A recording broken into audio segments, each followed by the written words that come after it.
Hello. तो ये जो लेवल्स है ना, ये काफ़ी इंपॉर्टेंट है हमारे लिए निफ्टी के लिए। अब निफ्टी के लिए ये लेवल इंपॉर्टेंट क्यों होता है, इसके पीछे का लॉजिक क्या है वो समझो। सबसे पहले सबसे इंपॉर्टेंट चीज़ तो ये थी कि ये जो लेवल्स था ना, हमारे निफ्टी के लिए बहुत इंपॉर्टेंट इसलिए है क्योंकि इसी लेवल्स के ऊपर से कल मार्केट ने कहीं ना कहीं एक डाउनफॉल का टारगेट दिलाया था। अब जो डाउनफॉल का टारगेट था वो कौन से लेवल से अचीव हुआ है, चलिए वो भी एक बार देख लेते हैं। तो जो डाउनफॉल का लेवल था वो लगभग यहाँ तक अचीव। अब यहाँ पे ये लेवल्स इंपॉर्टेंट इसलिए थे क्योंकि यहाँ से मार्केट ने डाउनफॉल किया था, ठीक है, यहाँ से यहाँ तक।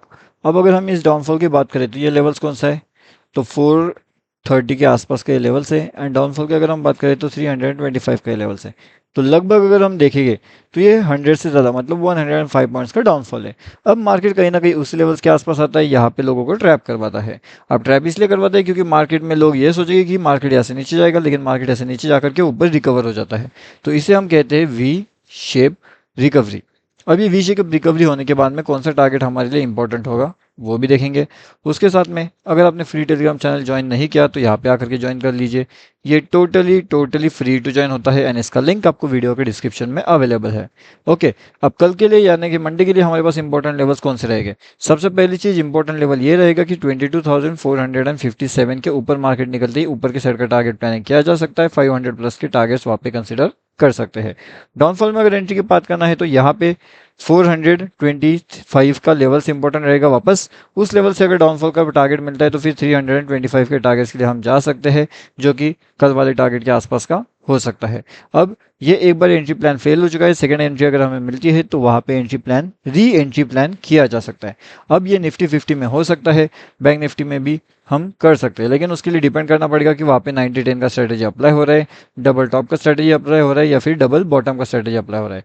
तो जो स्ट्रेटेजी वहाँ पे अप्लाई होगा उस हिसाब से आपको यहाँ पे टारगेट आइडेंटिफाई करना पड़ेगा एंड उस हिसाब से आपको यहाँ पे लेवल्स आइडेंटिफाई करना पड़ेगा। अब यहाँ पे एक ट्रैप जोन था। अब ये ट्रैप जोन के बारे में मैंने आपको ऑलरेडी बता करके रखा था कि यहाँ पे जो है ये लेवल्स थे वो, यहाँ पे काफ़ी बढ़िया सा ट्रैप जोन होने वाला है। अब ये ट्रैप जोन कैसे जनरेट हुआ, इसके पीछे जो लॉजिक है वो भी मैंने आपको एक्सप्लेन करके रखा हुआ है कि निफ्टी 50 में जो ट्रैप जोन है वो कैसे यहाँ पे एप्लीकेबल हुआ था। ठीक है। तो निफ्टी 50 का तो ट्रैप जोन लॉजिक यहाँ पे एप्लीकेबल हो चुका है एंड जो नेक्स्ट एंट्री लेवल्स मिलेगा वो अपने को यहाँ पे मिलेगा, मतलब 22,550 पे एक एंट्री लेवल हम प्लान कर सकते हैं। एंड उसके बाद में अगर नीचे जाना है तो फिर 22,325 का जो बड़ा टारगेट रहेगा, मतलब यहाँ पे भी एंट्री प्लान कर सकते हैं एंड यहाँ तक के टारगेट उसमें ले सकते हैं। तो दोनों साइड से काफ़ी बड़े से टारगेट हमें वहाँ पे देखने मिल सकते हैं। तो ये हो गया निफ्टी 50 के बारे में बातें। एंड जो बैंक निफ्टी है उसके बारे में तो इन्फॉर्मेशन हमने ऑलरेडी आपके साथ अपडेट करके रखी हुई है। फिर भी अगर आप चाहो तो मैं आपको बैंक निफ्टी के बारे में भी एक थोड़ा सा स्मॉल इन्फॉर्मेशन यहाँ पे दे सकता हूँ एंड उसके साथ साथ यहाँ पे जो क्विक एंट्री टारगेट रहेंगे वो कौन से रहेंगे वो भी हम चेक करते हैं। तो जो क्विक एंट्री टारगेट हमारे रहेंगे, तो क्विक एंट्री टारगेट्स के लिए अगर आप यहाँ पे देखोगे तो मार्केट कंटिन्यूसली एक डाउनफॉल में है। तो मार्केट अगर 55 वाले लेवल्स को ब्रेक करता है तो फिर कहीं ना कहीं एक ऊपर के साइड का टारगेट हमारा 550 का हो सकता है। तो ये हमारा क्विक टारगेट रहेगा। लगभग 100 पॉइंट्स के आसपास का टारगेट हम वहाँ पे कंसिडर कर सकते हैं। एंड इसके अगर अगर यहाँ पे वीकली चार्ट की बात करें, क्या मतलब कि यहाँ पे वीकली चार्ट में क्या हो सकता है, क्या मार्केट यहाँ पे ऊपर जा सकता है या फिर नीचे जा सकता है। तो यहाँ पे तो पहले तो डे की अगर बात करेंगे तो डे में अगर आप देखोगे तो ये जो एक जोन है ये एक कंफ्यूजन जोन है। तो इसके अंदर आपको फिलहाल अभी के हिसाब से डिसाइड करना कि मार्केट यहाँ से ऊपर जाने वाला है या फिर मार्केट ऐसे नीचे जाने वाला है, वो कहीं ना कहीं थोड़ा सा डिफिकल्ट हो सकता है। लेकिन इसके अलावा अगर आप यहाँ पे देखना चाहते हो कि क्या वीकली में हमें कुछ आइडेंटिफाई किया जा सकता है, तो definitely yes and no, because it is a weak setup.